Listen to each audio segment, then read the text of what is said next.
Oh, yeah, we haven't talked about phase. Phase up.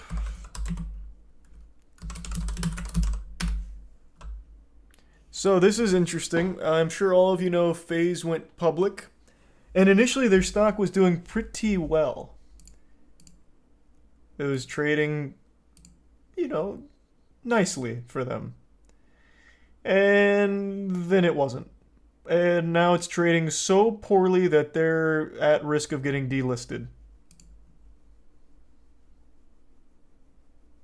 So, FaZe not super up at the moment.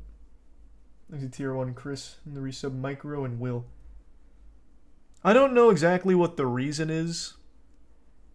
I haven't looked too deep into it. I'm not exactly sure what led to it. But it's not looking good.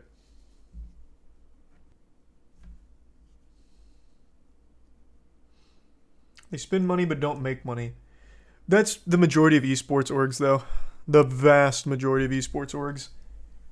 I don't know how many times I've talked about it now, but esports does not generate money. Very, very rarely. And usually if an esports org generates money, it's because of merch, voice crack merch and shit, not the actual esports itself. And I'll tell you one thing that's generating $0 for FaZe is Snoop Dogg.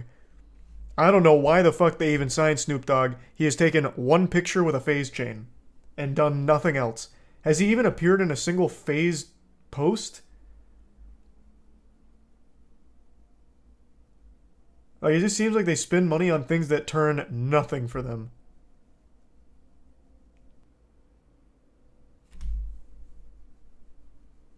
Can FaZe be bought out? I read something very interesting, and I don't know how accurate it is. It was made as a shitpost, but it seems almost feasible. If you got a big enough group together and you bought the FaZe dip, and I'm talking like, I think it was like 110 million or something. I don't recall the number. But if you got a big enough group of your Reddit pals together and you all put in 110 mil, you could actually just kind of take over FaZe and be the majority shareholder. So that probably wouldn't be good. Though it couldn't be worse than where FaZe is at right now, I guess. Moist esports hostile takeover win. Yeah, this is going to be a shock. We don't have 110 million to play with. Plus, I don't think there'd be any reason to own FaZe right now. You don't really get anything, clearly, but I mean, like, you also just don't get a whole lot in general. They have a lot of teams. The teams are good too, but outside of that, you just take on a ton of debt.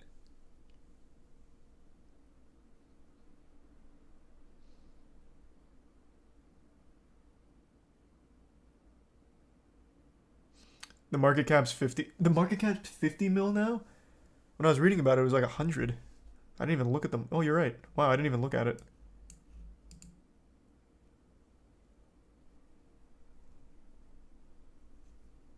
Would it be cheaper to buy them instead of buying into the COD Championship? You mean the CDL? Then it'd still be more expensive to buy all of FaZe. But not by much. It's like 20 mil to get into the CDL. It's a scam. Thanks to the bits Rin and Swavey. Oh, Heat. Dwayne Wade used to be one of my favorite players. I saw that video, Swavey. I didn't know he was being charged for it though.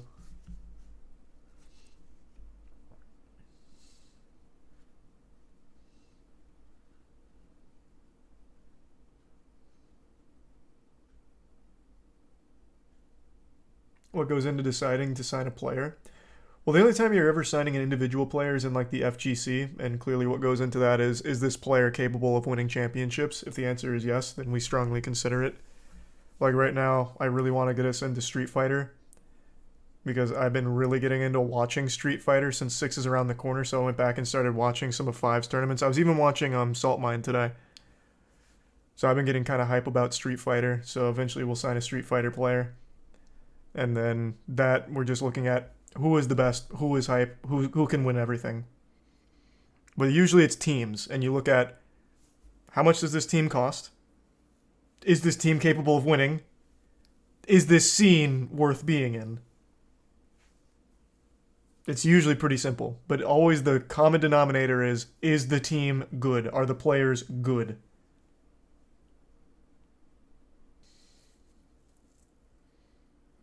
If you take all of the teams FaZe are in, would it be below 50 mil? If Moist Esports just had a presence in every game FaZe is in, would it be below 50 mil? Yeah, absolutely. FaZe has a ton.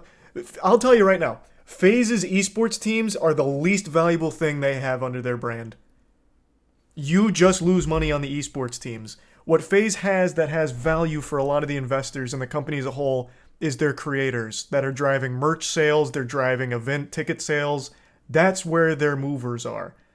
Investors and shit could give a fuck less about them having a good CSGO team or having one of the best Smash Brothers players with Spargo. They don't give a fuck. They only care about the creators under their belt and what they can do to move that needle. The product they can peddle and push.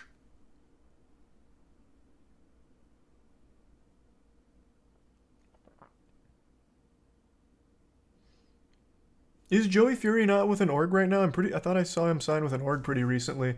Joey Fury used to come by and win our Tekken tournaments that I'd host on stream. I like Joey. Thanks, Resub Tiberius. And Mars and Chronix. Or Kron. The Resub Rom.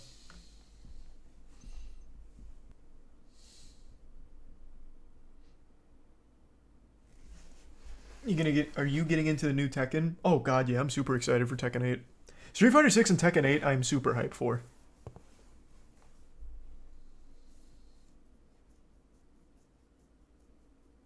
Is there a possibility Moist Esports gonna release some shares? What, us taking it public? Absolutely not. What in the fuck would that do for us?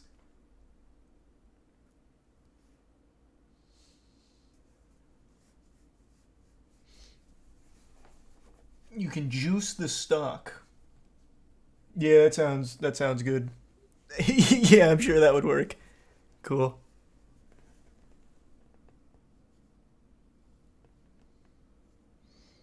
What was FaZe's plan with going public? I gotta be honest with you, I have no fucking clue. I was surprised that this ever did well at any point. I thought for sure them going public would insta crash and burn, but it was doing very well for a good chunk of time. All the way up until it wasn't.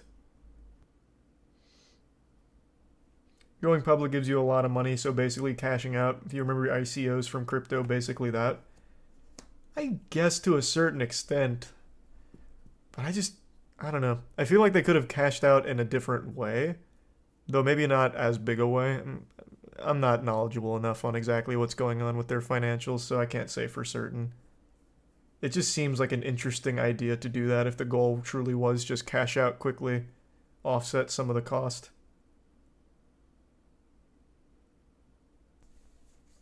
You ever start a Valorant or CSGO team? Oh, we want to. We've got some cool news coming around the corner. We've got a lot of cool shit cooked up. We got Ludwig on board now, and we've got some big plans on the horizon, so just stay tuned. Why are esports teams so expensive? That's a question I get asked a lot, and I'm always surprised people don't know why they're expensive. Even from just a salary perspective, that's a ton of money. Take a team. Let's take Rocket League. Rocket League, you're paying 4 people's salaries, 3 players and a coach. And sometimes a manager if your team wants a manager or has a manager. Those are monthly payments. And they're not cheap payments. Far from it. And now, go to something like CSGO. Or here, we'll do something even more easy to understand. We'll do Valorant because that one gets talked about so much with its money. You take a Valorant player at the top level, some of them are making 20k a month. And that's like a pretty high level Valorant player. That's one player. You have to field a whole team plus a coach. So multiply that by 5, 6. You're doing that every month. That's one team. And then you have to pay their travel for the big events. So you have to pay their travel on top of that for all those people, on top of those salaries, for one event, while you're paying these a month. It adds up super quick with just salaries and travel alone.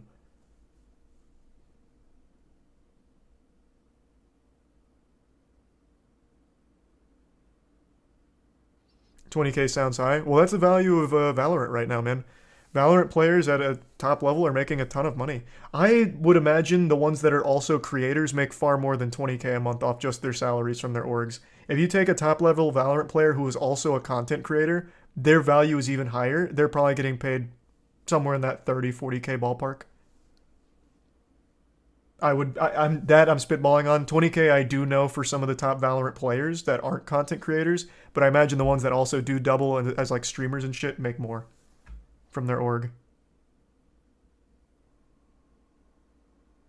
And that's just one player out of that team. So it's very, very, very expensive. Thanks a tier 1 donut and the bit snert. Yeah, of course, snert.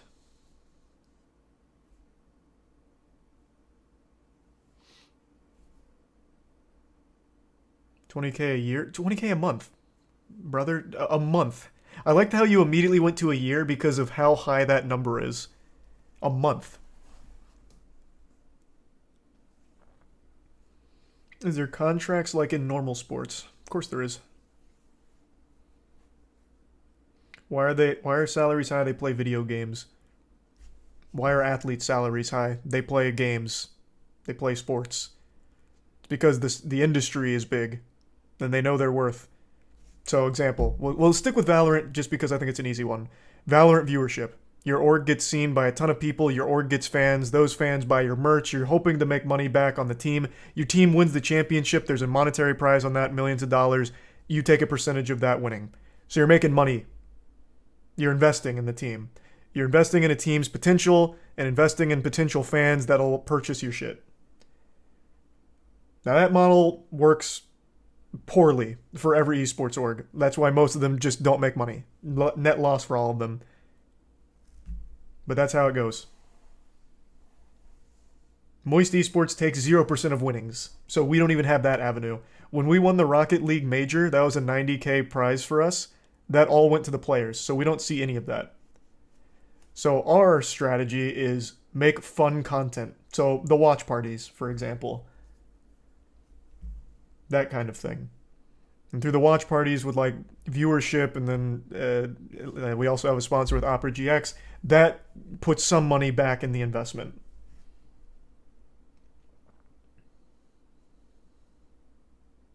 But at the end of the day, content.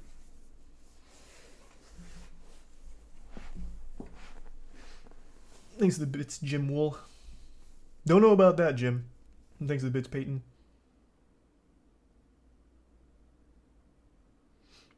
And merch as well, yeah. Our merch goes so fucking hard. I still think that tracksuit is one of the best goddamn things ever made. That's a W, but how do you stay afloat financially? If you do is it exclamation point subs or subscribers? I don't know. Take that number and multiply by 2.5, 3.5, whatever. That money goes into moistCr1tikal every month. So I put the whole Twitch contract, like everything I make on Twitch, into moistCr1tikal. Thanks to resub Metal Crew. How do you make money then? I don't. It's the content. I'm an investor then. I made a joke about that a while ago, but it's not super far-fetched, I guess. Really appreciate the generosity, Dong. Thank you, man. Thanks for the fat drop, Dong. Thanks for the bits broken and gifts of Josh and the resub Precise. And the gifts of Walker. Subs wouldn't be enough to fund a Valo team if they all made 240K a year. Right, which is why we're not in Valorant yet. That's right now just out of our ballpark. Thanks to resub Morez. What makes some games more expensive? The popularity of the game. The more popular the game, the more expensive. League of Legends is kind of the gold standard there. League has a buy-in to be there, and it has huge contracts for their players because it is the premier esport, or at least it was. The LCS is dying. The LCS is having a big fall off.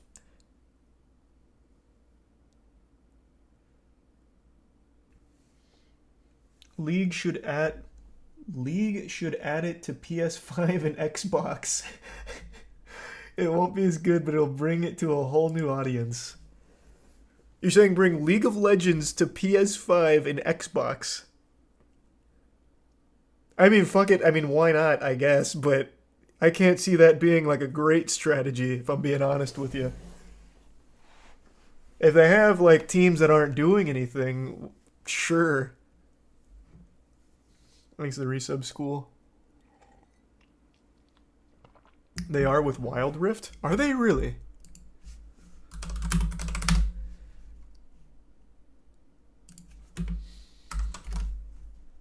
Is Wild Rift coming to the PS5? League of Legends Wild Rift isn't coming to consoles or South Asia in 2022. That's the latest I've seen on that. That's the most recent article. Should I invest in FaZe? It's so low, it's got to go up at some point. Bro, I'm like the last guy you should ask for investment advice. I have no fucking clue, man. You do what you want. Research it yourself, make an educated decision on it. Don't ask me.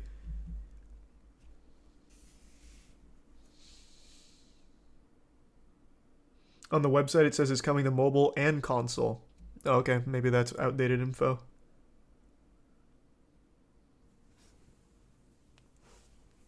Got a game from GameStop. Must be why their stock is up. One used game sale just drove GameStop stock price up 5 cents. You're a hero.